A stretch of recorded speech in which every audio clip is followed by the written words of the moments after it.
I'm John Keim. Hi, my name's Carol, and this is Anya.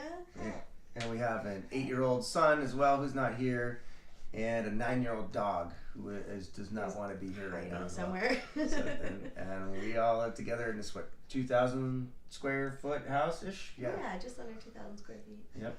We just had, we were living in a house down the block that was like 960 square feet, and so this place is twice as big, and I thought, it'd be super easy just to move in, and we have now twice as much space to fit all of our stuff, and it'd be great just to, put everything away. And then, and then we moved, and it didn't happen that way. Our storage spaces are smaller than I had accounted for. The floor plan is just different enough that things didn't fit the way that they used to, and so we're having to do a lot of creative rearranging and having to deal with that and a baby at the same time is just insane. And also, we're both business owners, so I feel like we have several full-time jobs each. So. We also have a lot of hobbies, and we want a space where we can do things. Yeah. And not just eat and go to sleep. We want a house that's functional for a lot of different reasons. One that we enjoy being in. Mm-hmm. That too. Yeah. I have visions of how I want to do things, and I've read tips on organizing. Carol has some great systems as well, but we took our stuff and put it together in one house when we got married, and both of us have things I think that we want to work on, and I think some professional tips. Anytime anything's professional, it's always done better. I think we want the best functioning house possible. Yep.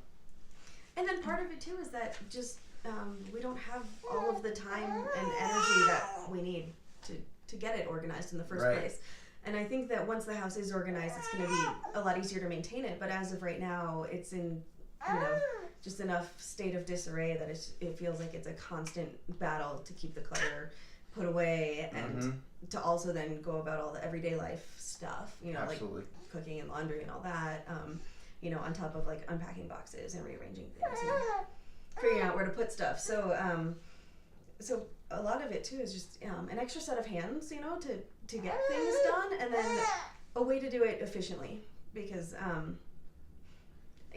think the systems that we've been using, they work, but they're not flexible enough, and because there's so much extra on our plate with the baby and the move, we just need a little bit extra or a little slightly different shift in the system to make it work better.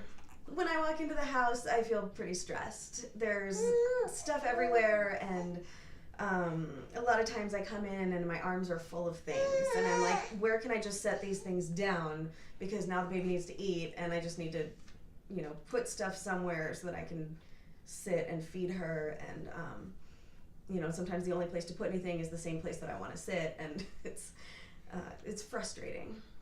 I feel frustrated, I guess, when I come home too. Okay. Yeah, and when I come into the house, I see a nicely laid out living room, but out of the corner of my eyes I see some clutter in different areas, and then I see Carol, who's been dealing with it throughout the day, and we want a space that we can walk into that is refreshing and relaxing, and I don't think we quite have that. Yeah, I think the idea of coming home should feel like, now I can relax and unwind, and instead I feel like now I have work to do. Yep. Now that I'm home, I have work to do. Yep. And that's not fun. I have spent years with certain organizing habits that aren't functional, and I'm in a space mentally where I'm ready to face it and deal with it, and in a place where I can manage systems, and I want to really, I have so much going on in my life right now that I need to be organized, and I'm ready to fully live. And I don't want stuff to be an issue and get in the way of it. I want a space that'll help me do what I want to do instead of hinder me. Yeah.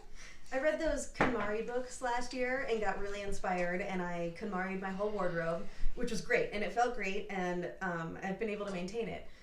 But that's the only area in my life right now that I'm like, yeah, that's organized and staying organized.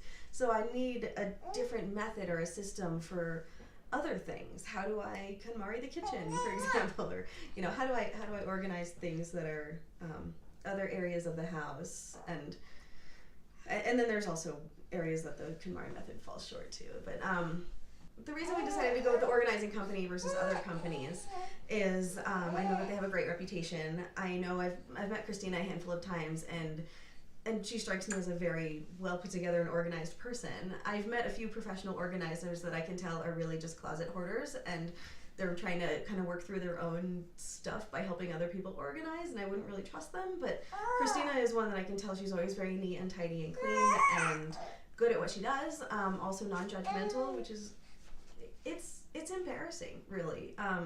Living in a house that, like, I'm embarrassed to have people over, you know? I don't want people to see the mess. I don't want people to think that I'm less of a person because I can't keep my house organized. And so I wanted a person that would be able to help me and make me feel supported and not feel judged. And I think Christina's that person.